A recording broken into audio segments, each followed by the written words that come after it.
Hello, আসসালামু আলাইকুম। ভাইয়েরা কী অবস্থা? কেমন আছেন? আচ্ছা ভাই, আজকে একটা গাছ দেখলাম, ডাব গাছ, ছোট জাতের ডাব গাছ। ডাব গাছে প্রচুর ডাব ধরে রয়েছে, নারকেল ধরে রয়েছে। কিন্তু ডাবের ভিতরে ফানি আছে। ফানিটা খুব স্বাদ। আসলে চিন্তা করলাম, আল্লাহর কি কুদরত! চিন্তা করলে আসলে মাথা কিছু বোঝা যায় না। আপনি একটা ডাব গাছ, গাছের ভিতরে একটা ফল ধরছে, কিন্তু ফলের ভিতরে যে ডাব, ডাবের ভিতরে ফানি। চিন্তা করেন আল্লাহর কি কুদরত! আলহামদুলিল্লাহ, ইনশাআল্লাহ। কি কুদরত! আসলে আপনারা এগুলো একটু চিন্তা করলে ভাববেন যে আসলে পৃথিবীতে আল্লাহ বলে একজন আছে, অনেকে তো বিশ্বাস করে না।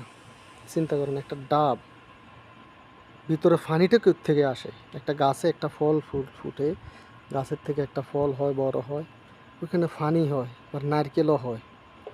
চিন্তা করেন।